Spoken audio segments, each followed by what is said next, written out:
Aussi nombreux. Ouais. Pour Joffalieux qui vient de loin, au-dessus d'Olette, au-dessus de Nières, dans son mas qui s'appelle Ithaca, Ithaque. Donc Ulysse est venu vers nous, vers la civilisation. Donc Joffalieux a écrit de nombreux recueils de poèmes, en particulier sur mai 68. Ça a été un grand moment pour lui qui est libertaire. Le recueil Silence sous les pierres qui est là. Il a recueilli, il a fait une anthologie des textes d'Arthur Rimbaud, de l'errance à la révolte. Et puis il a participé à notre livre sur les communautés libertaires dans le pays catalan. Il y a un beau chapitre sur lui, sur ses expériences communautaires, sur l'école en particulier. Une réflexion sur l'utopie. Des réflexions sur l'utopie, voilà. Donc professeur de philo à Prades et ailleurs, mais il a abandonné assez rapidement pour lancer d'autres expériences communautaires à partir de 1982. Il anime aussi les Amis de la laïcité en Conflans, qui était président et maintenant vice-président depuis 1994. Et il anime aussi des débats lors des ciné-rencontres de Prades, l'été. Voilà. Donc beaucoup d'activités. On m'a collé un rôle un peu spécial, celui de relanceur de débat. Ce qui suppose une véritable gymnastique intellectuelle, puisque je suis tenu à ne rien dire tant que le débat fonctionne tout seul, et à prendre la parole quand il n'y a plus personne qui parle. Et donc, ça suppose vraiment d'être toujours avec une réponse ou une question d'avance pour relancer le débat. Relancer le débat, donc, c'est vraiment quelque chose d'assez particulier, puisque souvent, une fois que j'ai entendu tout le monde débattre, beaucoup de gens débattre, eh ben, on pourrait dire qu'il n'y a plus rien à dire. Justement, c'est ça qu'il faut trouver, ce qu'il y a encore à dire. Et c'est peut-être la culture philosophique qui permet d'y arriver. Bon, vous pouvez retrouver certains spectacles, parce qu'il fait des spectacles aussi avec des musiques, des guitaristes, des musiciens sur YouTube. Il y a pas mal d'interventions. Voilà. Et je me rappelle, il n'y a pas l'année dernière à Saint-Estève, un très beau spectacle sur mai 68. À la parole à Jo. Oui, alors, bon.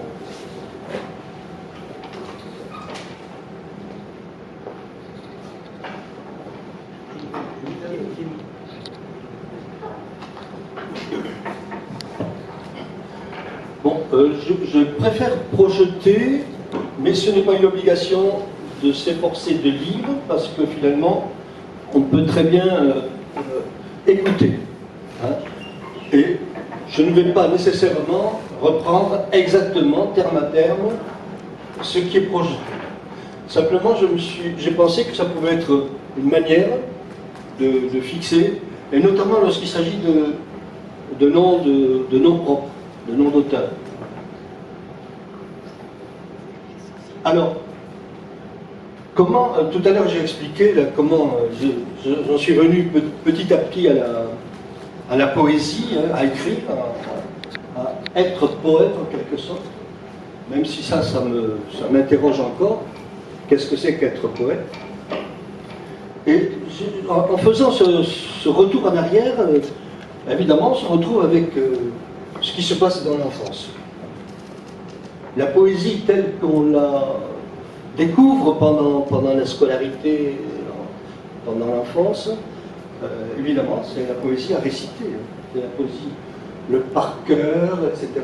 Parfois, plaisir et pensant, nous dis-je. Ça veut dire que, finalement, quand on nous inflige l'apprentissage, le par cœur, eh bien, c'est parfois une souffrance. Et pourtant, d'autres fois, quand la poésie commence à vous pénétrer, ça devient véritablement un plaisir, je dirais même une splendeur. Et la preuve en est, c'est que de quoi se rappelle-t-on des cours qu'on a pu apprendre, des leçons qu'on a pu apprendre à l'école? Tiens, eh ben, c'est la poésie. moi, je ne me rappelle pas d'autre chose que de certains poèmes appris pendant l'enfance ou pendant, du moins, l'ensemble de la scolarité, collège compris. Des poèmes, par exemple, d'Arthur Rimbaud. Si j'ai eu le souci après de m'intéresser plus particulièrement à Rimbaud, c'est probablement parce que j'en ai fait la connaissance dans ma scolarité et que je l'ai aimé. Je l'ai vraiment aimé. Alors je dis que, à un moment donné, là j'explique que finalement la poésie doit beaucoup à la mémoire, à tous ces souvenirs, au merveilleux, au fantasme. Quelle est un peu la grande sœur du conte d'enfant. Pourquoi? Parce que finalement, ce dont se nourrit la poésie, en grande partie, c'est de l'imaginaire. C'est l'imagination qui va régler l'ordre poétique dans une grande partie. Non pas le concept, qui serait plutôt d'ordre philosophique. Non pas la perception, qui serait plutôt d'ordre pictural, qui va faire amener à parler d'autres arts que la poésie. Mais véritablement, dans l'imagination, dans la poésie, il y a beaucoup d'imagination, il y a beaucoup de création à partir de cette imagination, et on l'a fait évoluer soi-même comme quelque chose qui, à ce moment-là, nous appartient. On se l'approprie.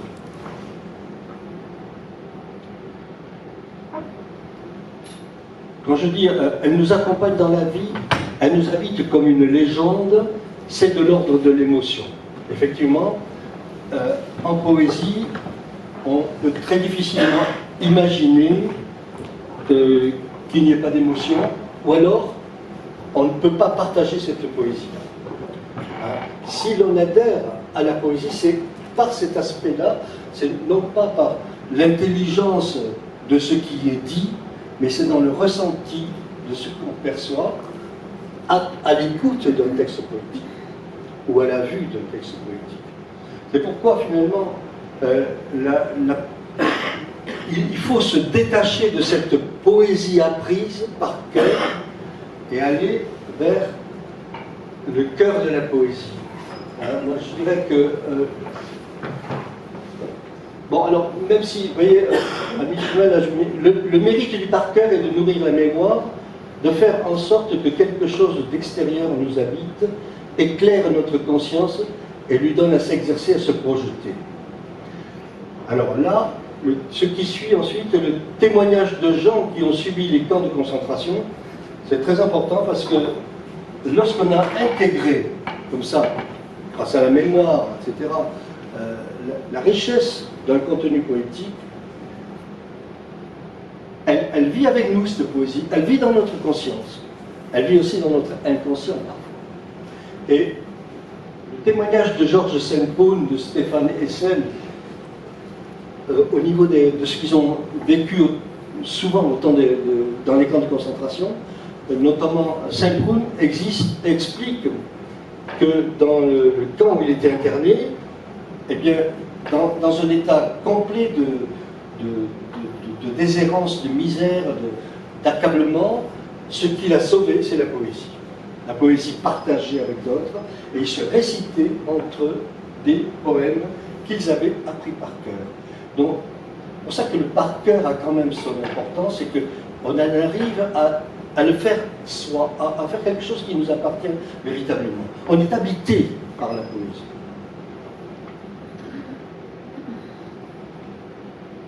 Voilà, alors, ce qui permet cette imprégnation du poème est de l'ordre de l'image, non du concept.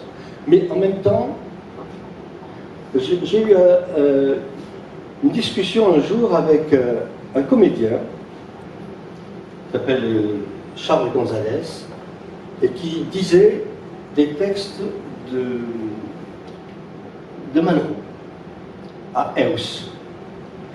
Et la façon dont il a dit ces textes m'a fait quand même penser qu'il y avait là quelque chose qui était de l'ordre du poétique. C'est-à-dire que le texte de Malraux n'était pas une poésie, n'était pas un texte poétique. Et pourtant, la façon de le dire, ce texte, devenait du poétique, quelque chose de poétique. Et alors il m'a expliqué, il m'a dit finalement, alors je lui dis, mais comment pouvoir arriver à cela? Il me dit, ben, réfléchis à ces trois choses qui sont importantes au niveau du texte. C'est premièrement le percept, percevoir le monde, l'appréhender autour de soi, c'est ce qui nous entoure. Deuxièmement, le concept. Sans l'intelligence de ce qu'on lit, de ce qu'on dit, de ce qu'on transmet, il ne peut y avoir cette valorisation du sens. Dire un texte de Malraux, c'est quand même transmettre une signification profonde. Et le troisième élément, ben, c'est celui qui est là, c'est l'émotion, hein, c'est l'affect. Percept, concept, affect. Voici les trois composantes qui vont, à mon sens, pouvoir diriger la quête poétique. Je vais passer une seconde d'abord.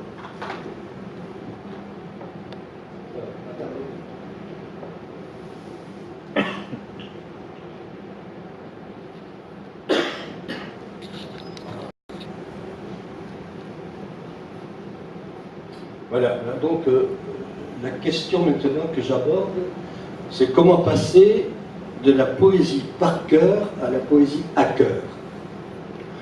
La poésie à cœur, c'est peut-être le sens profond que j'ai voulu donner à mon propos aujourd'hui, c'est ce qui fait qu'on peut se dire poète. Ce qui fait qu'à un moment donné, on ne vit pas d'une façon ordinaire, en quelque sorte, pas non plus de façon extraordinaire, mais c'est voir le monde d'une certaine façon, à travers le prisme du discours poétique, à travers le prisme des mots et de sa musique. Une sorte de retrait, une sorte de distanciation par rapport à la réalité. Hein, ce que dit l'attitude poétique, en fait. Vivre en poète, c'est se mettre d'une certaine manière à distance d'un quotidien dans lequel on peut se trouver englué. C'est opérer un tri. Hein, dans la perception du monde que nous avons, il y a des choses que nous allons piquer, picorer, retenir, engranger. Mais par exemple, lorsque j'ai le souci d'aller vers une création, hein, d'écrire un poème, eh bien, je m'aperçois que ce poème, il est nourri par plusieurs choses. La perception elle-même, ma culture, ma propre culture, hein, des souvenirs qui reviennent, des connaissances, et un certain regard sur les choses. Et ce certain regard sur les choses, eh bien, c'est ça, c'est cette manière d'être en retrait et de voir derrière ce qui apparaît autre chose parfois de plus subtil, qui est le sens même de ce qu'on veut rendre. Bon, je pense que ce n'est pas particulier au poète que d'être dans cette distance par rapport au réel. On peut dire que le pédagogue, le scientifique aussi peuvent avoir des attitudes de ce genre. Mais, en quelque sorte, penser en poète, c'est trouver un ordre et le transcrire dans un texte, ce que j'appelle textualiser la matière brute. Car sans écriture, il n'y a pas de poésie. Ou alors, on peut penser à des slameurs qui vont improviser, mais même dans ce langage oral, il y a en quelque sorte une écriture. Il y a un respect d'un traçage, hein, qui est celui de l'écriture. Cette conception donc de textualiser la matière brute pour en faire un objet unique, elle est déjà présente chez les Grecs, elle est déjà présente dans toute notre culture. Alors, vous voyez, bon, j'essayais de faire un parallèle tout à l'heure entre un parcours personnel, intérieur un peu, et un parcours, celui de l'histoire. Hein, ben, voilà pourquoi j'en viens à parler de l'origine de la poésie, puisque, en fait, On la trouve chez les Grecs, dans d'autres cultures évidemment, mais je vais essayer de me limiter à la culture occidentale, c'est déjà un bon morceau. Hein. Et donc, chez Platon, chez Aristote, on trouve cet intérêt pour la poésie, puisque Aristote a écrit une poétique. La poétique, c'est un des derniers textes d'ailleurs d'Aristote. Et Aristote, lui, il avait une conception de la poésie qui était qui pourrait encore aujourd'hui avoir sa force, qui a du sens par-delà l'histoire. Donc, on va en venir là maintenant. Oui, je crois que si tu peux passer. Ouais.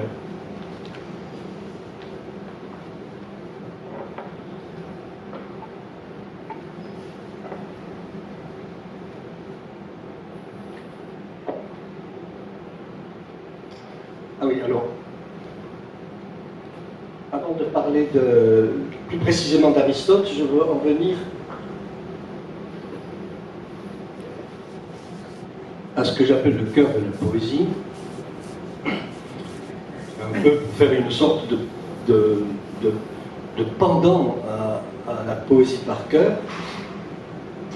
Le cœur de la poésie, c'est sa pulsion, sa capacité de résonance en chacun de nous, sa capacité à avoir une portée universelle, à transgresser les frontières de la langue, à acquérir une portée universelle. Bon, cette pulsion, moi je pourrais l'exprimer comme un besoin. À un moment donné, vient un besoin d'écrire. Parce qu'une émotion est là, parce que la trilogie, hein, percept, concept, affect, elle est en place pour l'expression. Et l'expression, effectivement, c'est à un moment donné, se réveiller en pleine nuit, être traversé par une phrase et se mettre à écrire. Donc ça suppose quand même d'aller chercher un crayon, de se mettre en position, tout ça. Et en pleine nuit, on peut s'arrêter, tout s'arrête, on écrit. Hein. Actuellement, des fois, ça m'arrive d'aller à l'ordinateur plutôt que de m'installer dans le lit et de commencer à écrire, mais souvent, c'est là que se fait le jet d'écriture d'un poème. Le jet d'écriture d'un poème, c'est une nécessité, c'est un besoin, c'est cette pulsion qui doit à tout prix passer par un acte, une actualisation qui est l'œuvre de création de l'artiste. Je pense que ce n'est pas particulier au poète, hein. Le peintre qui a besoin également d'exprimer quelque chose, il peut très bien tout d'un coup se sortir de là où il est, de son quotidien, et parce qu'il est dans cette distance, a priori il est toujours dans cette distance, clac, à un moment donné, il peut être dans la création d'une œuvre. Et donc, écrire un poème, c'est cette façon à un moment donné, de se laisser traverser par ce besoin, par cette nécessité d'expression d'une chose qui est en quelque sorte plus forte que la qualité d'une écriture, hein, être un bon écrivain, etc., savoir bien s'exprimer. C'est plus que cela. Hein. C'est une façon... Le cœur de la poésie, en fait, c'est ce qui vous prend aux tripes dans une nécessité d'écrire, comme chez n'importe quel autre artiste, la nécessité d'aller créer une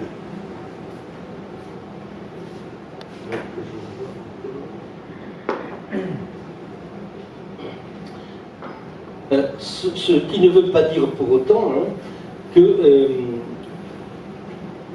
qu'il n'y ait pas de travail d'écriture. Hein, souvent, il arrive de projeter un jet, quelques phrases, etc., et puis de reprendre cela, de remettre en forme, d'approfondir, d'aller dans le sens. Hein, c'est Lorca qui disait...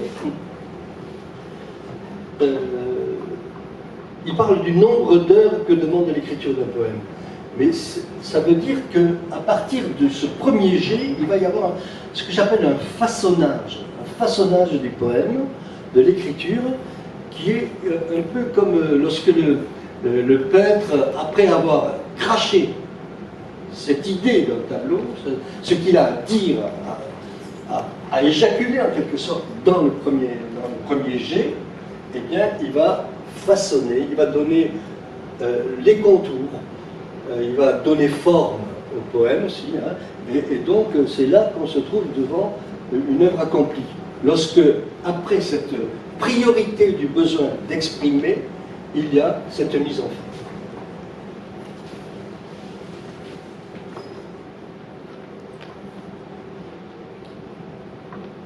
Oui, alors, on va passer maintenant à ce que j'appelle la promenade au pays de la poésie.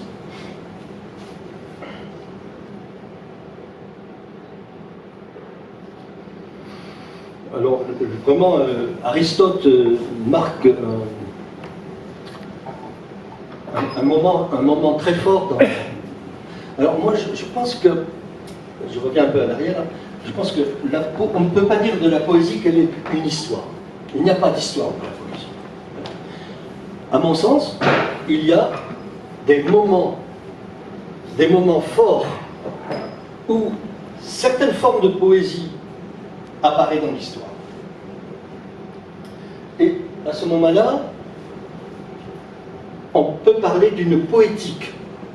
Il y a une poétique qui est propre à la culture antique, de l'Antiquité. Il y a une poétique qui sera propre à la période Moyen-Âge et classicisme, et période classique. Il y a une poétique qui va être celle de... Alors, on pourrait faire des détails, parler de poétique romantique, etc., mais j'ai plutôt préféré vous les présenter comme des moments, des plateaux. Il y a une lecture verticale de l'histoire et une lecture horizontale des moments de l'histoire. J'ai essayé de rendre compte de ça. Alors, la poétique d'Aristote. Ouais, c'est une œuvre tardive dans son regard poétique, dans son droit philosophique, pardon. Et Aristote va, à l'inverse de Platon, privilégier. Platon avait une véritable phobie de la poésie, hein, il considérait la poésie comme un art mineur, et il l'associait un petit peu à des cérémonies religieuses, à tout un tas de choses qui sont... il plaçait l'épopée au-dessus de la tragédie, parce que dans l'épopée, finalement, ce qu'on fait, c'est l'éloge d'un... On devient le serviteur hein, d'un grand homme, par exemple. Et par contre, dans la tragédie, il y a quelque chose qui est de l'ordre d'une vérité dite, hein, de l'ordre d'une critique aussi, une pensée, davantage que dans l'épopée, dans l'éloge.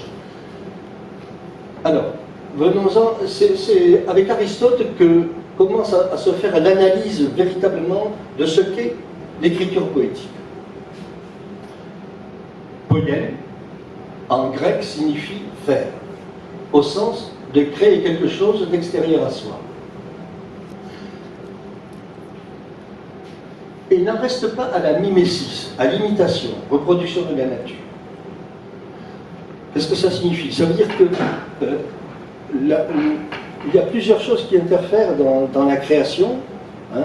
C'est le fait que l'artiste, le poète, sont des gens qui ont affaire avec de la matière.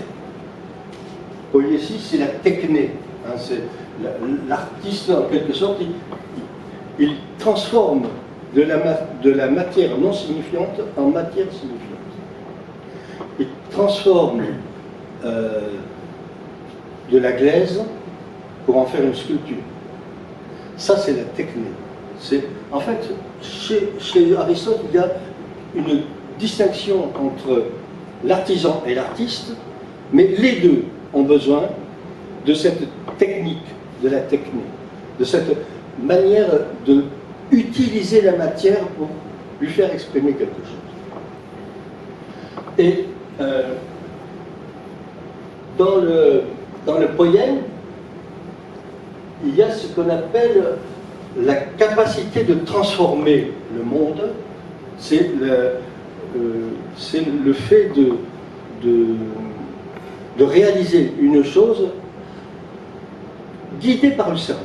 Hein, c'est pas n'importe quoi. Voilà. L'artiste ne réalise pas n'importe quoi. Il est guidé par une détermination, une idée, quelque chose à exprimer, mais en même temps, il est obligé de passer par la matière. Ce qui distingue, par exemple, la création artistique de la philosophie. Pour Platon, la philosophie était nettement au-dessus. Oui, alors, chez l'ensemble des Grecs, la connaissance pure est au-dessus de toute autre réalité, de toute autre réalisation humaine.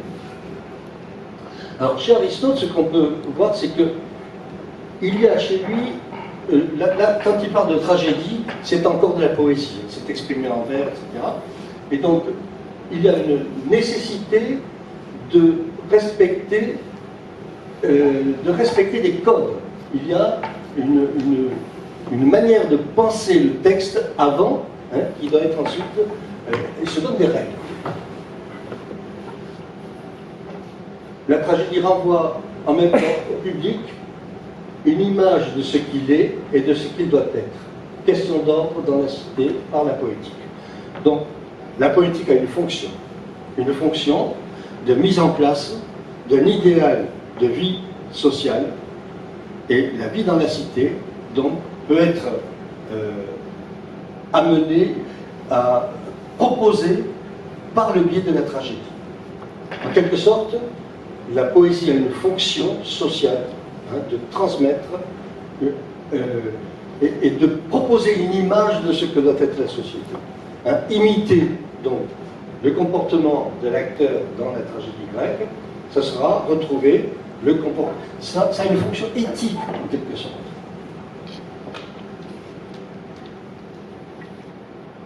On va passer. Alors voilà.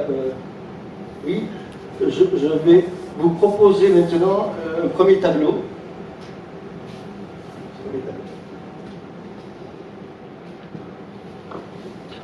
Pourquoi cette présentation en tableau? Je l'ai expliqué un peu tout à l'heure. Hein, c'est que il paraissait erroné. C'est pour ça que je parle de présenter la poésie sous la forme d'une histoire. C'est pour ça que je parle d'une balade au pays de la poésie. Un peu comme une balade où les choses sont présentées de façon horizontale. Et on va passer comme ça, je vais vous les présenter sur un plateau. Hein. Deleuze parlait de 1000 plateaux, moi je vous en présenterai que 8, mais ils sont là, ils sont à mettre un peu en cohérence avec une époque, certes, mais aussi c'est pour montrer qu'il y a plusieurs écoles dans une même période, mais il y a une constante. Hein, une constante. La poétique d'Aristote donc montre un petit peu comment des chants orphiques de la doxa, hein, qui sont en acte dans les rites religieux, on a pu passer aussi par les chants priapiques et la poésie populaire d'Aristophane, les dithyrambes, les iambiques, à l'épopée d'Homère, les poètes élégiaques de cour, dont Anacréon, des poètes intimistes, Sappho, et il s'agissait de mettre de l'ordre. Hein, et l'ordre et la métrique sont chez Aristote ce qui va régler, hein, justement, ce qui va être mis en acte dans la tragédie. La tragédie va être l'accomplissement de la connaissance poétique. Et en quelque sorte, il y a une idée pédagogique. Hein, chez Aristote, il s'agit de montrer. Vous savez qu'Aristote aura marqué quand même toute notre civilisation pendant des siècles. Tout le Moyen-Âge va être traversé par cette connaissance d'Aristote, que l'on doit d'ailleurs aux Arabes, puisque sinon il a failli ne pas être connu dans notre civilisation. D'autres catégories de connaissances à la même époque, hein, l'éthique, donc règles civiles, morales, la politique, la philosophie pratique, la physis, les lettres, les règles mathématiques, la connaissance scientifique, les sciences. Et ce qui était au-dessus, c'est la métaphysique et la connaissance des principes, la philosophie idéaliste. Effectivement, idéaliste parce que l'idéal de la connaissance se trouve dans les idées très platoniciens, donc, là, et aussi les principes aristotéliciens selon lesquels toute connaissance est déterminée par des règles. Et à ce moment-là, il s'agit de les mettre en place. C'est pour ça qu'il y a tout un tas de bouquins qu'il a écrits. Hein. Et le dernier, c'est la poétique, qui est inachevée d'ailleurs, et qui construit en fait une sorte de représentation globale, hein, puisque ce qui en ressort, c'est que c'est le beau qui va émerger. Alors là-dessus, je voudrais dire un petit mot encore sur un commentaire qu'en a fait Heidegger. Heidegger reprend la poétique aristotélicienne en montrant comment finalement c'est le sens qui traverse l'œuvre, et il s'attache à un autre aspect, c'est que parce que le sens chez Aristote doit aboutir quand même à cette harmonie générale et doit provoquer dans le cadre de la poétique ce qui est l'accomplissement de la poétique, c'est le beau, hein, c'est la notion de beau. Et Heidegger explique à partir d'un tableau de Van Gogh comment le beau n'est pas la fin de l'art, le beau n'est pas l'accomplissement de l'art, le beau n'est pas ce vers quoi tend l'art. Et ceci à partir d'un tableau de Van Gogh, que certainement vous connaissez tous, qui sont les souliers de paysans, hein, tout à fait crochus, etc., enfin, qui ont beaucoup souffert. Et ils disent, ce qui fait que dans le tableau de Van Gogh, il y a plus que du beau, c'est qu'il nous transporte au-delà de ce qui se perçoit pour ce qui est pensé. Et notamment, c'est un peu ce qu'il appelle la transgression, plutôt la transcendance de l'œuvre d'art, ce qui fait qu'elle est de l'art. Ce qui fait qu'elle est de l'art, c'est que le tableau de Van Gogh ne décrit pas simplement une paire de souliers. Il décrit aussi, à travers cette paire de souliers, la souffrance du paysan qui les portait. Et à travers cette souffrance du paysan qui les portait, la condition du paysan dans cette société. Vous voyez, donc il y a toute une réflexion qui fait qu'à un moment donné, on peut parler d'art. L'art, c'est cette jonction entre la beauté et le vrai, entre l'esthétique et la connaissance elle-même. Donc il y a un aspect révélateur dans l'acte poétique ou dans l'acte de l'artiste qui est, parce que finalement on verra que poésie et art en général ont quelque chose de commun, et tout art peut être considéré comme étant poétique. Bon, ça on pourra y revenir dessus, si vous voulez on pourra en discuter tout à l'heure. Je vais continuer mon parcours. Ça va, jusqu'à quelle heure on se donne ?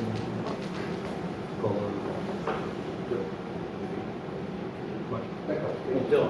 Alors tu reviens sur 3. Voilà, alors le deuxième plateau, c'est l'époque classique.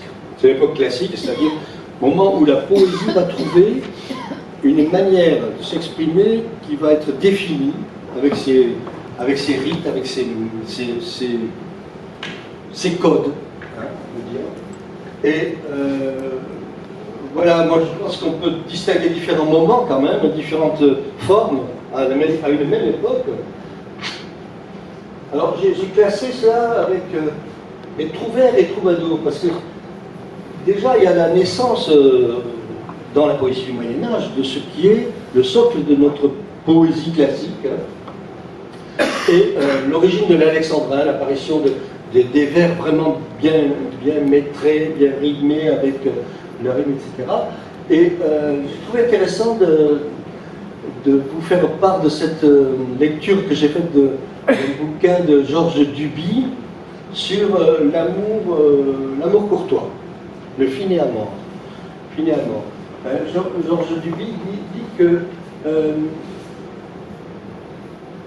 il démythifie cet amour courtois qui était une stratégie de soumission des petits seigneurs envers le chevalier. C'est-à-dire, le chevalier offrait sa femme comme un enjeu des joutes oratoires poétiques, mais il interdisait bien sûr tout accomplissement amoureux. Il était très jaloux de... Donc, c'était une manière de calmer, en fait, de dériver l'agressivité ou le besoin de prendre sa place, peut-être des chevaliers, de ses administrés, de ceux qui lui étaient soumis, et de détourner ça en leur disant de faire des poèmes pour honorer son épouse. Et donc, ces joutes oratoires, en fait, elles ne subissaient, elles n'acceptaient aucune transgression, aucune sortie de cette règle qui était que toute joute ne pouvait être qu'oratoire. Il s'agissait d'honorer la femme, sa femme en plus, hein, mais sans pour autant y toucher. Et on sait avec Guillaume de Cabestal combien c'était dangereux d'y toucher, puisqu'on pouvait très bien passer à la casserole.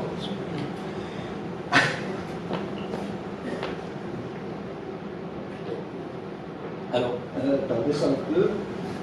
Oui, alors je parlais de Rutebeuf et Villon, qui étaient justement là des gens qui faisaient apparaître une autre forme poétique, mais toujours quand même s'exprimant avec la même métrique, la même maîtrise.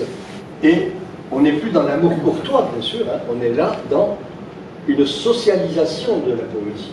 La poésie devient expression de quelque chose d'autre. Bon, alors, le roman de l'amour absolu avec Tristan et Iseult, mythe de l'amour fou est lancé. Là encore, on est très proche du mythe, on est dans une sorte de représentation. Alors, vous voyez, amour courtois, amour fou, c'est la poésie s'en est emparée parce qu'il y a quelque chose qui est à la fois tragique et beau. Hein, la tragédie antique d'Aristote et la tragédie de l'amour fou. Bon, aussi bien Cocteau que Breton ont su exploiter ce thème de Tristan et Iseult, l'amour et la mort. Hein. On est toujours dans cette sorte de dichotomie, hein, ou de jeu, de dialogue entre l'amour et la mort. Hein. Est-ce que l'amour vaut l'enjeu de la mort? Voilà une question qui était déjà posée dans la politique du Moyen-Âge. Et qui est là. Et alors, évidemment, on se retrouve dans les grands classiques du XVIIe. On n'a pas bougé, on est encore là à reprendre les thèmes avec Molière, Corneille, Racine. On est dans la poésie, mais à mon avis, là, on n'est pas dans le poétique. Hein. On est véritablement dans une maîtrise de la métrique, etc. Et c'est avec Rousseau, c'est avec le romantisme qu'on va se tourner vers ce qui est l'intériorité. Hein. Donc l'affect va revenir en force. Hein. Ce qui était le concept chez Racine, hein, ce qui était La Fontaine, etc., c'est l'idée. Le vers ne peut permettre que d'exprimer l'idée. Hein, doit permettre d'exprimer l'idée, et ce qui est le dominant, c'est le concept. Au contraire, ici, c'est l'affect qui va dominer. Hein. Alors, aussi bien chez Ronsard, hein, qui va parler de Mignonne, allons voir si la rose, que chez Dubélé, qui va parler de son pays natal, hein, l'ardoise fine, hein, plus me plaît le séjour qu'ont bâti mes aïeux que du palais romain, le front audacieux, plus que le marbre dur me plaît l'ardoise fine. Bon, voilà, donc Dubélé, les poètes de la Pléiade, d'une façon générale, mais aussi les Parnassiens qui vont aller rechercher dans les mythes de l'Antiquité, hein, des gens comme Hérédia, par exemple, le conte d'Ulysse avec les éléphants, etc. Il y a toute une tragédie, une théâtralisation de la vie qui passe par la poésie. Et l'Alexandrin va connaître son heure de gloire avec Musset, Vigny, Hugo. Alors, je n'ai pas résisté à vous livrer cette phrase éclatante de Gide, Hugo, le plus grand poète, hélas. Voilà, bon, c'est hélas, bien sûr, vous l'avez compris. C'est certainement une entourloupe. En tout cas, ça signifie bien une chose, que la poésie ne s'arrête pas avec ce qui est beau. Et je crois que chez Gide, on a effectivement cette recherche d'une autre orientation, d'une autre nécessité pour le poète que d'exprimer que de faire du beau. Alors avec Baudelaire, beau, puisqu'on parle de beau, n'est-ce pas? Il n'avait pas que l'air d'être beau. Baudelaire, il était triste. L'esprit, évidemment, c'était peut-être ce qu'il avait de plus beau. Des petits poèmes en prose, mais aussi bon. Alors, évidemment, Baudelaire a quand même démystifié complètement cette recherche du beau, et il a montré comment, avec la charogne, par exemple, un objet hideux peut créer une contemplation. Or, ce qui est beau dans ce poème, ce n'est pas ce qui est montré, ce que dit le poème, mais c'est le poème lui-même, c'est la manière de dire les choses. Donc, Baudelaire, mais bien sûr, après, alors, oui, il a eu un précurseur, un Aloysius Bertrand. Alors, j'ai un bouquin ici de lui, là. Je l'ai amené.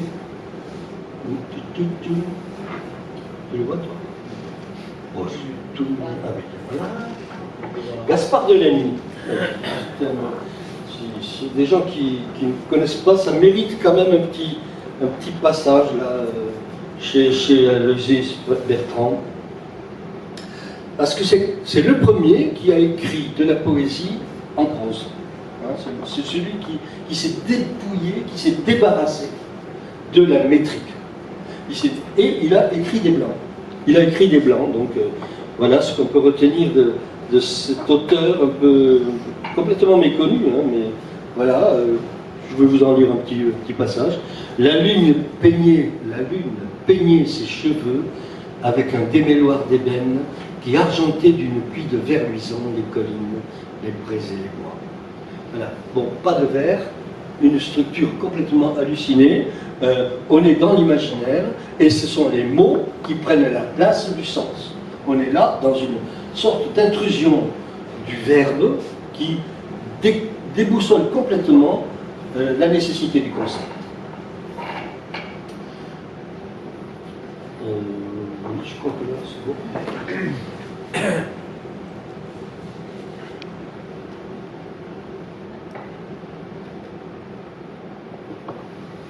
Oui, je parlais tout à l'heure de Baudelaire avec la charogne, par exemple. On peut penser aussi chez Hugo, hein, avec les personnages de Quasimodo, par exemple. Il y a encore une description du mâle, du lait, hein, ça ne s'empêche pas d'être beau, ces descriptions-là, d'être dans le beau. Voilà. Poétique moderne, maintenant. Alors, non, on va faire un petit passage sur le plateau. Plateau 2, je crois.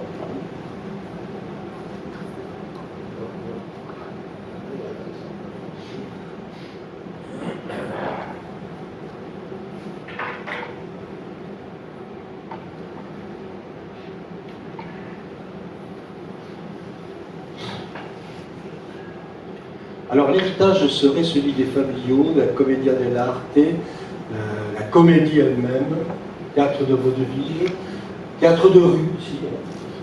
Donc une poésie faite pour charmer, hein, pour plaire.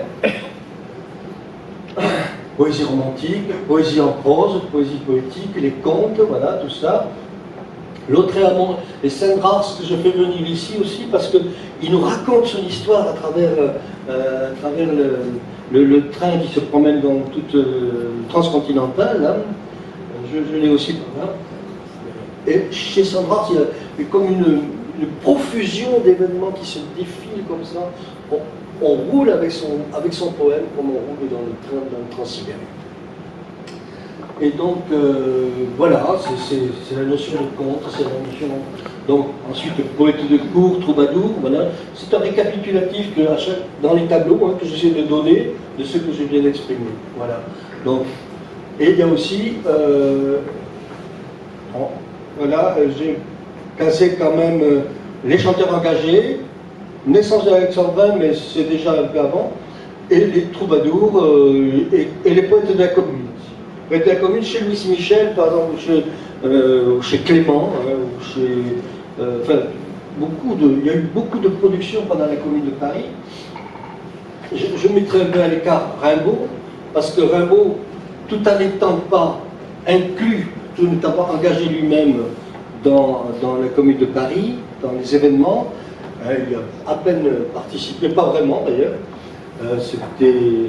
Eh bien, on peut dire que d'une certaine manière, il a été celui qui poétiquement en a exprimé le cœur.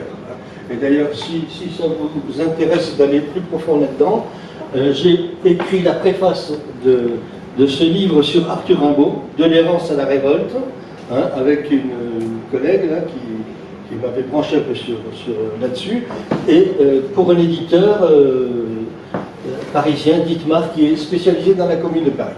Et donc, Rimbaud, je lui fais une place à part, parce que finalement, c'est Rimbaud qui va être à la charnière de la poésie classique, de la poétique classique et de la poétique moderne, c'est-à-dire du plateau suivant.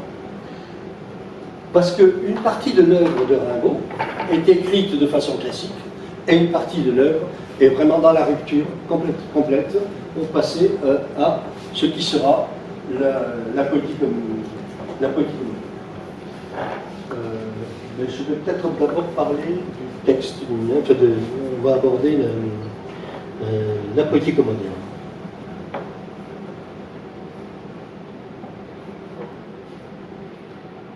Non pas le plateau, mais la poétique. Comme.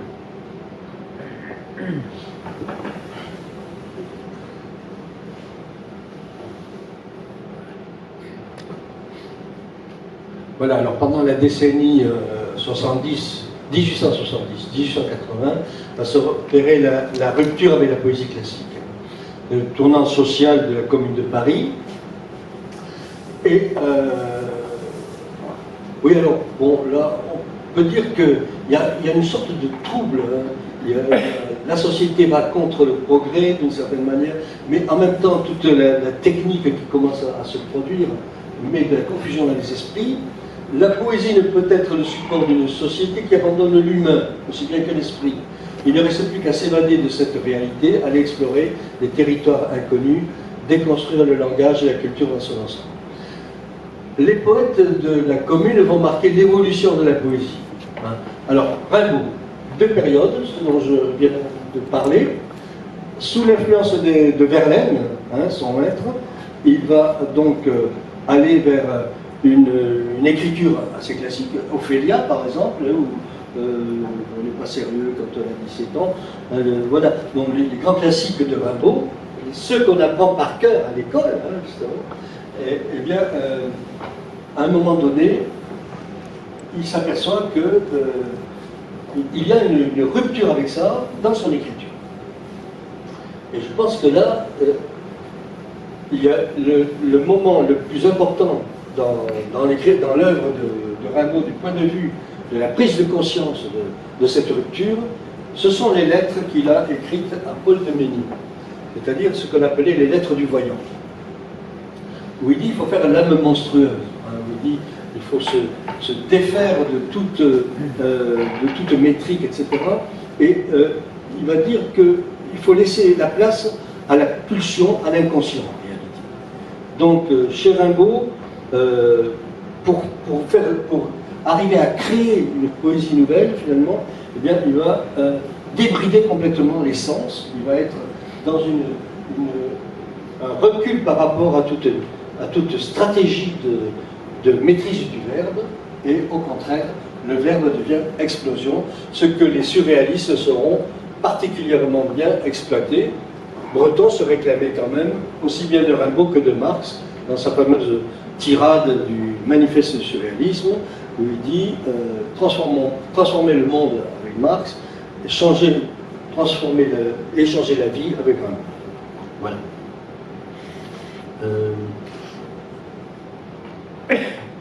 Oui, alors les textes à partir de la lettre du voyant, des lettres du voyant, qui vont véritablement bousculer le registre poétique, c'est La saison en enfer, écrite en Angleterre lors de la rupture avec Verlaine, qui était sa saison en enfer, effectivement, et puis Les Illuminations, de très beaux textes qui ont abandonné toute métrique, qui ne sont plus construits à la manière classique, mais au contraire, qui vont laisser débrider complètement ce que j'appelle l'émergence véritable de la poésie. Hein. Le poétique qui émerge à travers et contre la poétique. Le poétique contre la poétique. En même temps, c'est là qu'est le cœur d'une poésie nouvelle qui se construit, et il se trouve que ce n'est pas tout à fait un hasard si, au même moment, à la même période, d'autres auteurs, hein, et notamment quelqu'un qui a aussi une influence primordiale, c'est Mallarmé.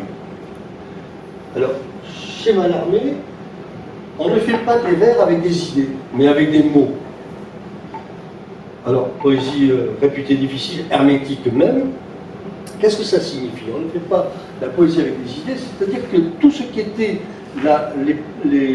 les grandes idées de la poétique aristotélicienne sont mises à la poubelle, au rencard, et ce sont les mots qui deviennent les maîtres du verbe. Ce sont les mots qui deviennent les maîtres de la poésie. Et à ce moment-là, il appelle ça la crise de vers. Il y a un bouquin de Mallarmé qui s'appelle Crise de vers. La métrique n'est plus respectée. La poésie ne parle pas du réel. Elle ne concerne que la langue. Elle est ouverture à une multiplicité de significations, effacement de toute subjectivité. Effectivement, on peut très bien ne pas aimer cette écriture-là, qui est une écriture qui va se complaire dans l'usage des mots, dans la langue elle-même, et qui va être à contre-courant d'une transmission des idées. Il s'agit à partir de là de construire une réflexion sur cette émergence d'une nouvelle façon d'écrire qui est le surgissement de l'inconscient. Donc, le mot acquiert une valeur absolue, il est créateur de sens, hein, lui-même, et le mot devient lui-même créateur de sens. Il s'agit de décrypter. Une froide maîtrise de la langue fait de Mallarmé un technicien de l'intellect. Le mot acquiert une présence absolue par un détachement de la chose nommée. Voilà, bon, on va en rester là pour Mallarmé. Valéry. Alors, Paul Valéry, c'est quelqu'un qui, bon, à la fois poète et philosophe, il s'interroge sur ce qu'est la poésie dans Ego Scriptor. Alors, bon, c'est un livre qui mérite aussi d'être parcouru, d'être lu. Voilà, Ego Scriptor. Ça tient davantage peut-être de la philosophie que de la poésie. Hein, mais c'est une source de réflexion sur la poésie absolument étonnante.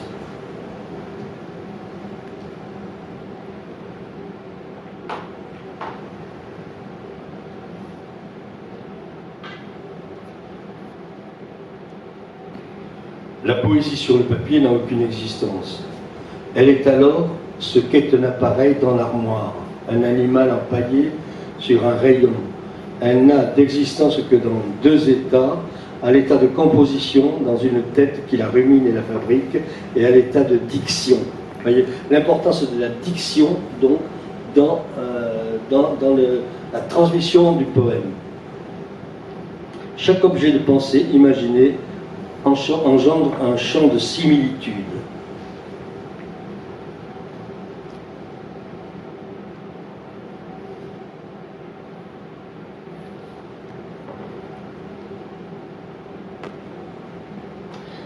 C'est cette liberté qui est poésie et qui fait de ma présence une sorte de matière plastique.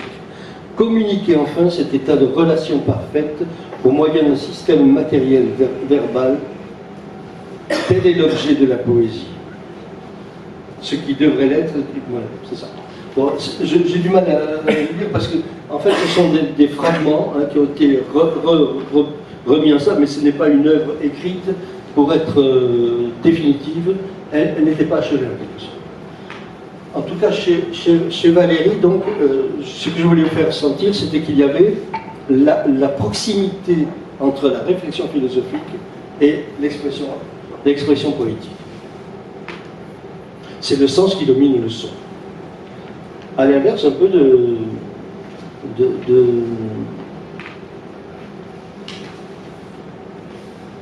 de Mallarmé. Voilà.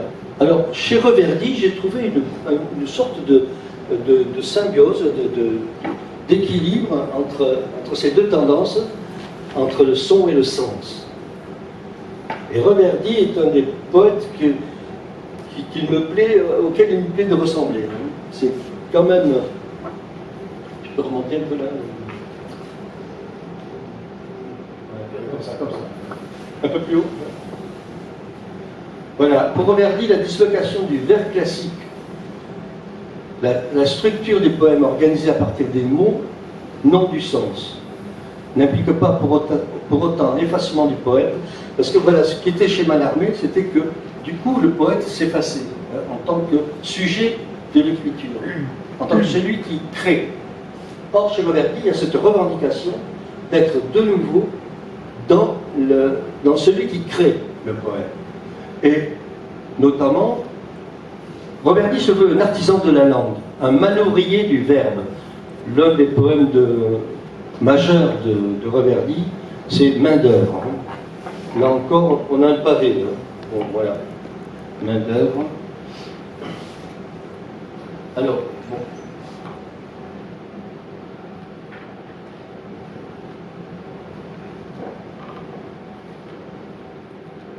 Un entonnoir immense se tordait la nuit. Des lambeaux s'échappaient par moments. Des lueurs qui allaient s'éteindre bien plus loin. Tout était pâle. L'aube, le soleil naissant. Une boule à peine ronde, le reflet du monde sur l'écran. Une ligne horizontale se tendait, l'air se mettait à vibrer. Il fallait attendre. Les voix qui revenaient de loin appelaient ta vie en arrière. Mais le chemin qu'il aurait fallu refaire était trop long, les voix familières trop tristes, les yeux qui te regardent sont sinistres. On ne peut plus avancer, toutes les portes sont fermées.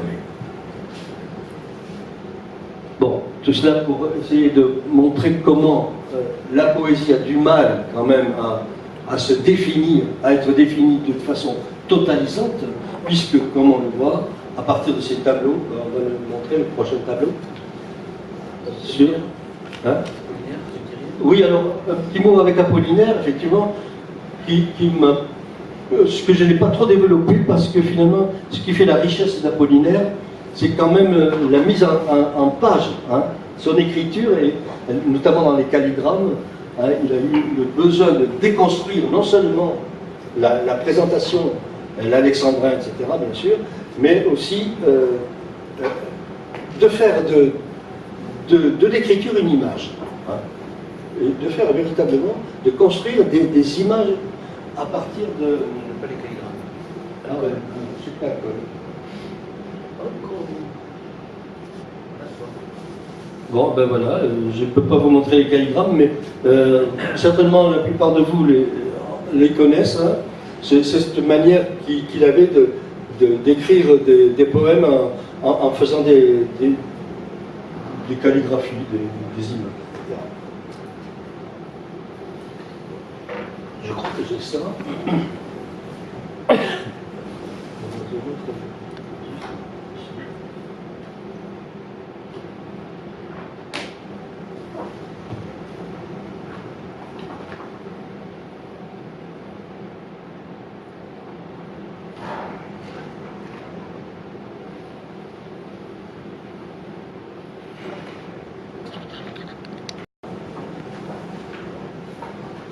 Voilà encore quelqu'un qui s'est amusé à faire une écriture. Alors, le poème devient... C'est une femme, bon, c'est dans la poésie en France depuis 1960. Voilà, un exemple poussé, disons, de construction à partir des mots, hein, de faire une image, quoi, de construire des... Bon alors, effectivement, chez Apollinaire, c'est déjà...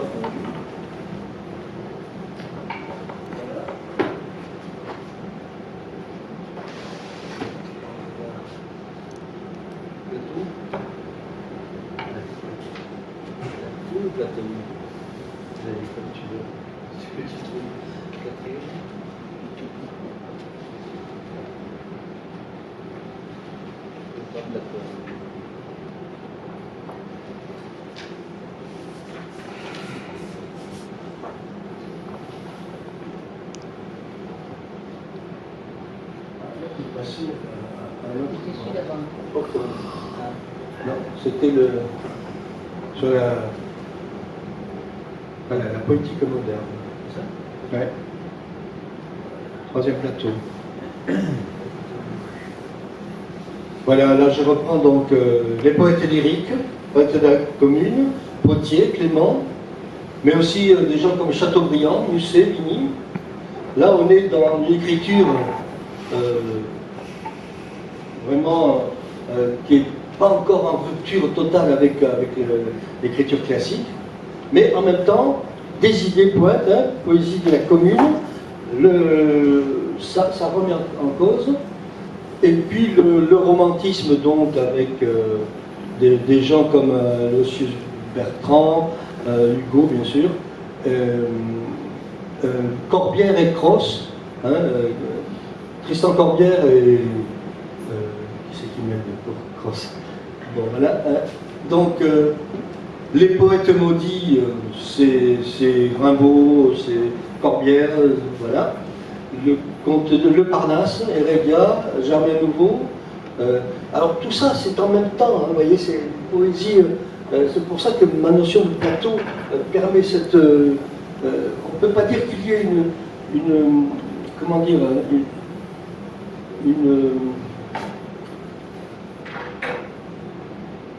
un effet de cause à effet d'un poète à un autre. L'un ne va pas découler de la poésie de l'autre. Il n'y a pas une historicité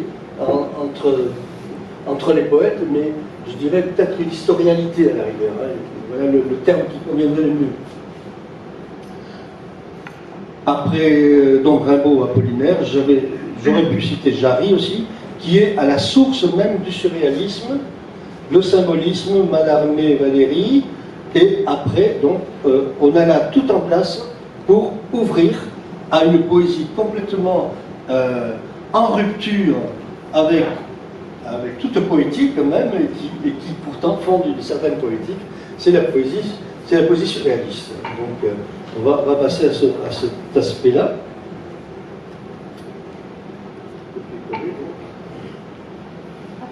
Le surréalisme.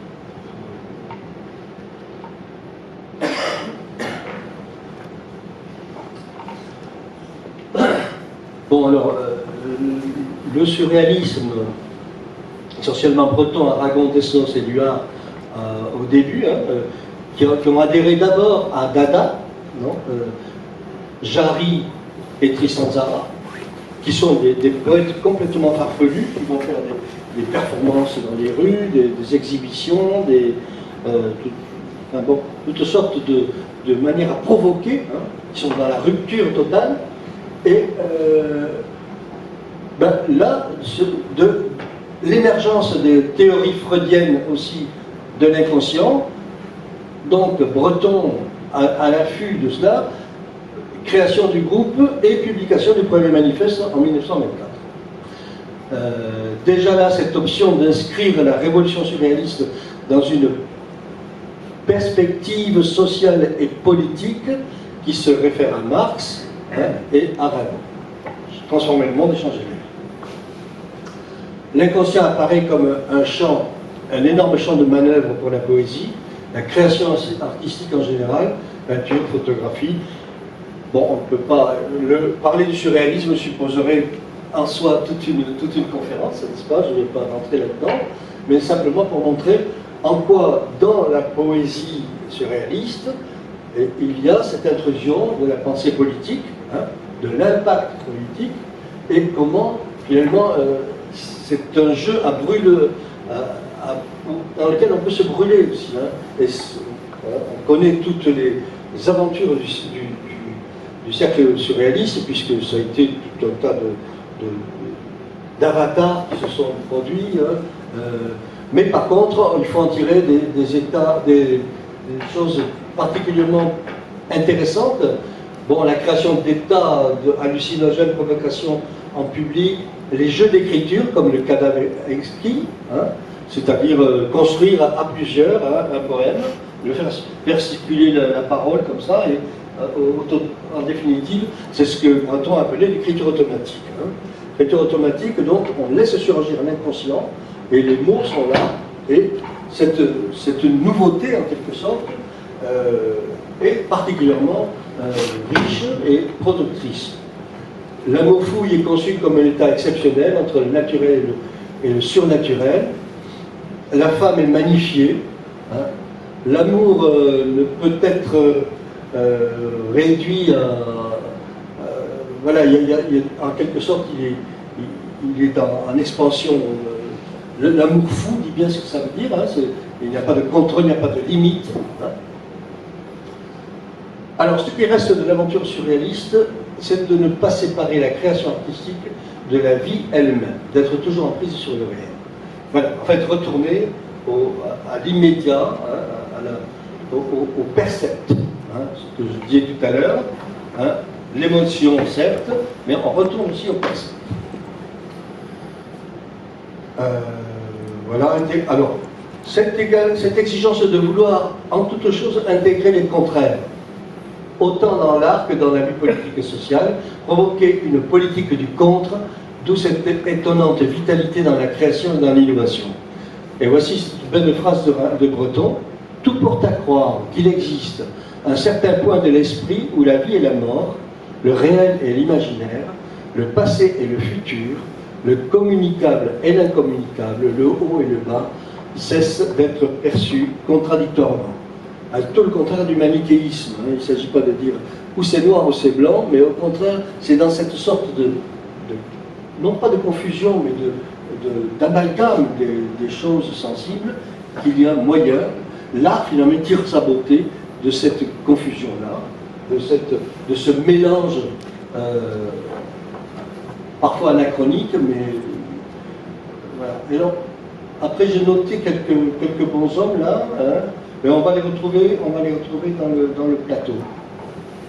Voilà alors, oui, les poètes du grand jeu, Daumal, Rivenon, Dessaigne et Gilbert Lecomte sont des gens qui ont été en marge des satellites du surréalisme, qui ont été en partie rejetés d'ailleurs aussi par les surréalistes. Georges Bataille, Antonin Artaud, voilà, encore des satellites du surréalisme. Antonin Artaud en fait partie, mais a été rejeté, etc. Et puis on voit aussi dans la marge de tout ça des gens comme Prévert, Char, Jean Genet, Maurice Vian, bien sûr, Bonnefoy, les poètes de la négritude, Senghor et Césaire qui ont été des Parisiens, hein, qui ont fait un peu leur chemin avec le surréalisme, Audiberti, Queneau qu'on retrouvera dans le prochain tableau, hein, qui sera celui sur la poétique littéraliste. Alors on passe au point suivant. Non, pas le plateau. Ah ben c'était ça. Je ne sais pas ce que tu... Voilà, tu me mets copier-coller sur le...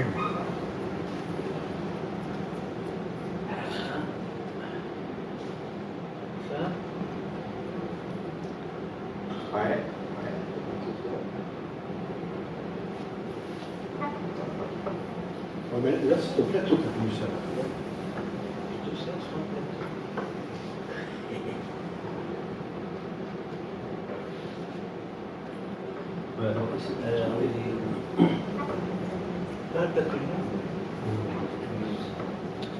La poétique littéraliste, c'est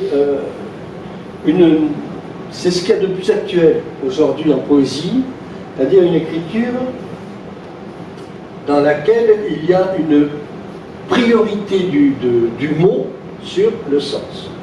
Là, on est véritablement... Alors, l'affect disparaît complètement. Alors, par contre, il y a des précurseurs et contemporains. Les lyriques, Ferré, Gainsbourg, on pourrait faire toute une liste, parce qu'il y a ici une écriture un peu baroque, en quelque sorte, qui va être un déclenchement du besoin de se... Ferré a évolué dans son écriture au cours peut-être mai 68 a été un moment où il a véritablement été lui aussi, un peu comme Rimbaud avec la Commune de Paris, il y a une rupture chez Ferré qui permet ensuite d'avoir une toute autre forme de poétique, d'écriture poétique. Après, il y a les poètes de la négritude. Les poètes structuralistes, alors là, sont ceux des poètes, je me posais la question, hein, Denis Roche ou Marcelin Péné, mais qui ne font aucune confiance à l'émotion, hein, et pour qui la poésie n'est qu'une métrique, une écriture qui va tirer toute sa force de la valeur du mot. Loulipo, avec Queneau, Frédéric Fortet, d'autres, écrire sous contrainte, Georges Perec, hein, écrire tout un bouquin en supprimant le E dans la disparition. Alors, le littéralisme. Ces poètes se situent dans la trajectoire qu'avait initiée Mallarmé, se dégager du psychologique qui encombre la littérature. Quelqu'un, le chef de file de cet ensemble, de cette école de poésie, on peut dire, Emmanuel Ocar, le poème est un bric-à-brac de mots extirpé du treillis inexplicable de la langue, donc c'est un travail sur la langue en réalité.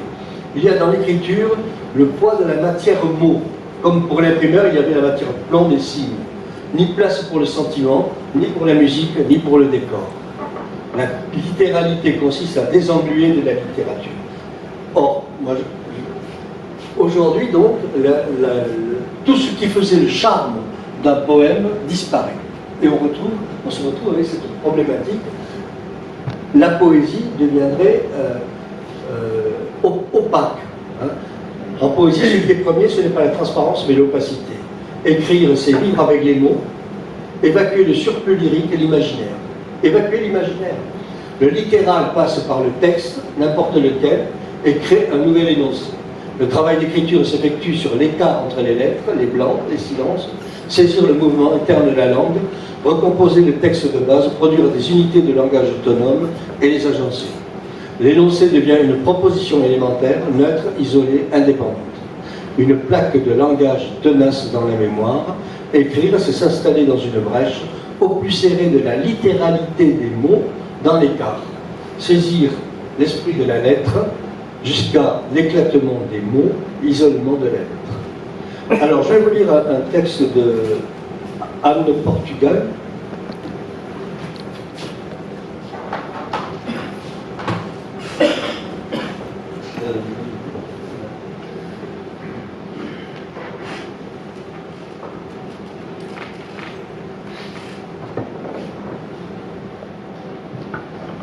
Je peux le prendre complètement au hasard parce que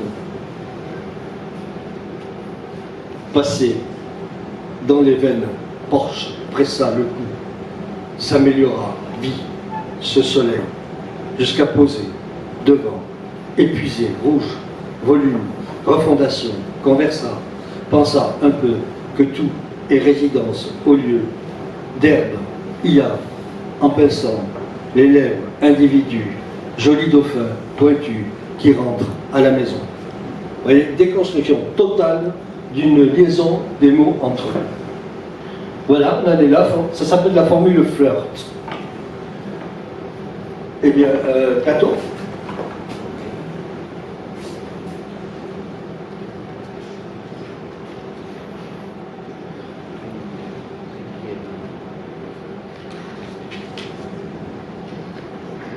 Cinquième plateau.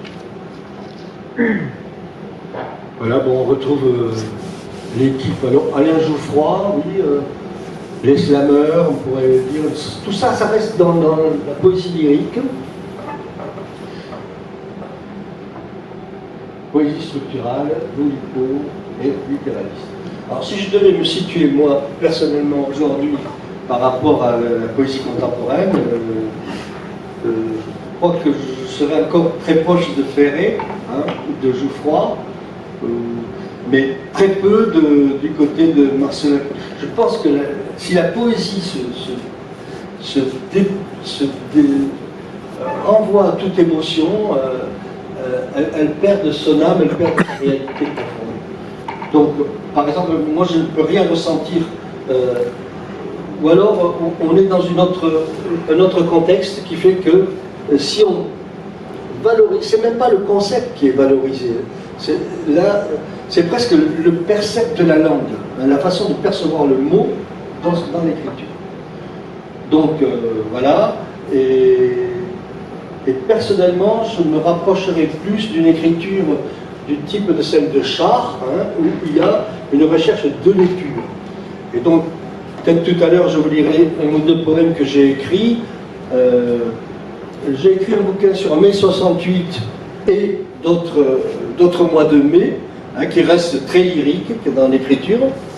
Et puis, ce qui est peut-être les derniers écrits, un peu sous forme de recherche, hein, Silence sous les pierres, qui est une écriture beaucoup plus épurée, hein, et donc dans laquelle j'essaie de faire que tienne ensemble cet équilibre entre les recherches actuelles sur la langue, hein, la richesse du mot, hein, et en même temps laisser encore l'émotion transparaître, surgir, advenir à la langue, advenir au poème. Voilà.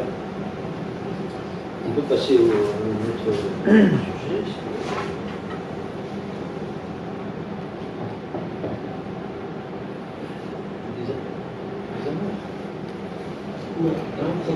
La fonction.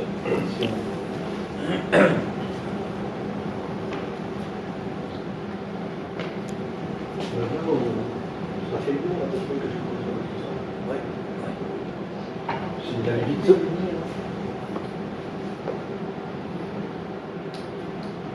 Voilà, bon, là, on peut passer assez rapidement, puisque ce que je veux dire, c'est que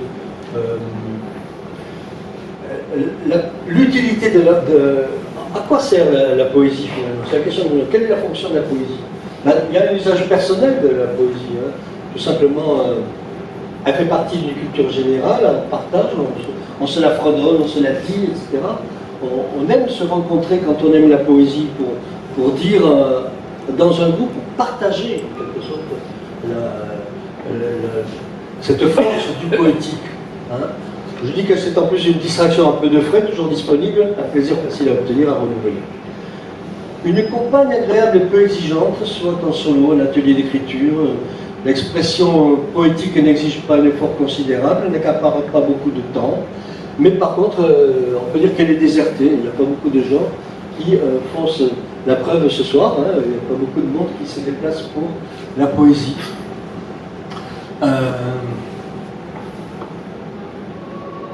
Alors, la poésie se glisse dans le propos et le geste du quotidien.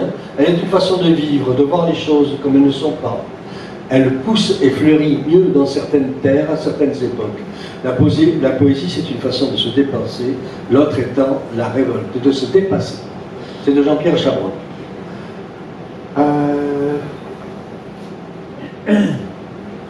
Un secours précieux. Alors, j'en ai parlé tout à l'heure avec les poètes de la Résistance, de ceux qui étaient rescapés des camps aussi. Oui, de la Résistance, je n'en ai pas parlé, mais Éluard, par exemple, était un poète qui, dans son engagement, sa poésie a permis à son engagement de résistant.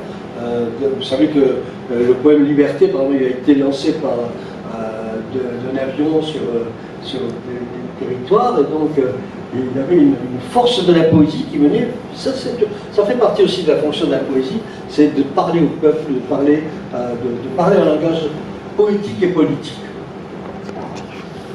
La poésie dans sa relation sociale. Bon, alors, traditionnellement, c'est la fonction laudative. On fait des louanges à un supérieur, des choses comme ça, etc. Elle a été un levier pour la révolte, hein, les poètes de la Commune, ceux de la Résistance. Un activateur d'évolution de la langue. Je peux monter un peu. Donc, vecteur d'idées nouvelles, stimule les structures de la langue, se situe au cœur des arts. Voilà. Hein. Donc, on peut dire que dans tout art, toute forme d'art, il y a quelque chose qui est de l'ordre du poétique, de l'ordre de la poésie. C'est ce que je vais aborder avec le dernier point sur le poétique. C'est ça. Oui. Non, tu as pas ça te plaît, des amours. Bon, mais c'est un peu Alors, le poétique est inscrit dans la poésie comme ce qui l'a fait se distinguer des autres formes de pensée. J'essaie de donner quelques définitions pour distinguer le poétique, la poétique, le poétique, la poésie. Poésie, de toute forme de représentation artistique, on peut dire qu'elle est ou non poétique, qu'elle contient une certaine poésie. Par exemple, il ne s'agit pas qu'une image soit belle, il ne suffit pas pour qu'elle soit dite poétique.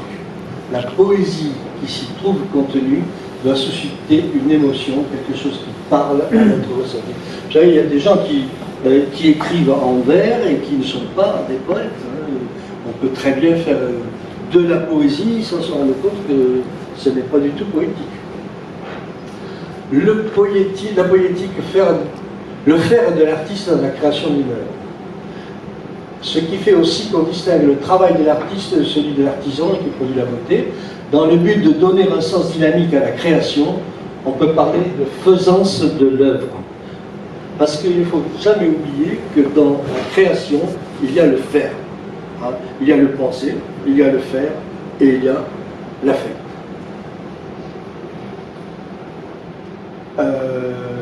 Oui, bon, ben, je pense que... alors, bon, j'ai eu cette réflexion à un moment donné, l'art du matador, associé à une danse, transfigure la cruauté en beauté du geste. Voilà pourquoi on peut aimer quelque chose de tellement horrible que la corrida, par exemple, qui est quand même une mise à mort d'une bête à qui vous n'avez rien fait. Et puis, qu'est-ce que c'est qui fait que... Eh bien, c'est qu'il y a du beau qui se glisse dans cet acte-là. C'est qu'il y a la beauté des passes, etc. La beauté du geste, donc, prend le dessus sur la cruauté de l'acte. On peut ne pas être du tout d'accord avec cette esthétique-là, mais j'explique pourquoi elle peut encore avoir son fonctionnement. Le poétique est transmissible dans l'écart, dans l'interaction entre deux types d'expression artistique, écrire un poème pour interpréter un tableau ou une œuvre musicale. Il peut aussi y avoir une interpénétration de plusieurs techniques dans le but de créer un ensemble complexe de mise en scène où se côtoient les arts plastiques, la musique et l'écriture poétique. Le poétique, c'est alors la poésie nichée au cœur des arts, leur interconnexion. Le poétique est ce qui permet la création de l'œuvre, ce que l'artiste philosophe Cécile Cloutier nomme faisance de l'œuvre, qui est le passage de la pulsion à l'expression. Le faire passe par une matérialité qui laisse filtrer quelque chose qui est de l'ordre du vrai, de l'authentique. Le beau peut en être ou ne pas être. C'est quand le vrai devient beau qu'il y a œuvre d'art. Voilà, je vais m'en tenir à cela. Peut-être on peut passer quelques images à ce moment-là. Et voilà. Alors, je vais vous proposer, pour vous détendre un petit peu et pour me reposer aussi, un film très court, d'une dizaine de minutes, qui a été pris lors d'une performance que j'ai réalisée avec un musicien et deux danseuses à Évole, avec comme thématique l'ardoise. Vous verrez, c'est un show où il y avait beaucoup de vent, et c'est une manière de faire de la poésie, d'être dans le poétique, justement. Illustration. Alors, il va y avoir un petit discours. On n'a pas d'enceinte, on a un problème de son. Ah ouais, c'est ça. On n'a pas prévu. Ah non, le son. Ça sert à rien. Il faudrait adapter. Bon, on peut regarder quelques images. Oh, mais sans le son. Non, je ne pas ce monsieur-là. Sans le son, ça sert à rien. Tu peux lire des poèmes? Je ne les ai pas là, les poèmes en question. Ah. Voilà. Voilà. On peut éteindre peut-être les lumières quand même. Oui, mais ça ne rend pas du son. Tu veux t'aider? Tu aurais vu les textes, tu aurais pu les lire pour l'instant. C'est pas terrible, ça. Mais revenons au cinéma muet. Ouais, voilà. Non, c'est pas la peine. Alors, le maire s'enorgueillit de son village où il y avait une carrière d'ardoise, hein, et donc il parle de ça. Bon, là, il annonce notre arrivée. Ouais, c'était- Tu peux éteindre plus? Mais peut-être qu'en approchant la table, on entend l'ordinateur, on entend mieux. C'est bon. Là, c'est bon, ça fait Ouais, c'est bon. C'est déjà l'image. Il y avait un micro devant. Arrête-le d'une manière. c'est bon. Danser. Alors, c'est bon. C'est bon. Voilà, il a fini avec la pierre. Ils ont bâti des terres de silence, des hameaux d'isolement. Ils en ont fait des îles barbelées. Ils ont largué les amarres. Et nous voici. Désormais pris définitivement dans la tempête, arc-boutés sous le vent qui décline ses arabesques d'or au soleil des tristesses. J'aimais ces silences nacrés qui versent les fontaines. J'aimais, dans le ruissellement des eaux du soir, cette crête de bave qui effleurait les toits. Je t'aimais. T'en souviens-tu? Nous allions en silence, comme des oiseaux perdus. Nous nous aimions. Nous avions la beauté des navigateurs solitaires. Nous avions su dompter les démons qui dessinent dans les ritournelles du soir des écrans de silence où fanent les désirs. Il faisait chaud parfois sous la lune. La nuit matérialisait nos amours. Seuls nos yeux se parlaient dans le ciel planétaire. J'entendais le hibou se gorger de faveurs indécentes. Mais nous avions le vent pour sourire aux étoiles. Et tu m'as donné un baiser. Voilà, merci.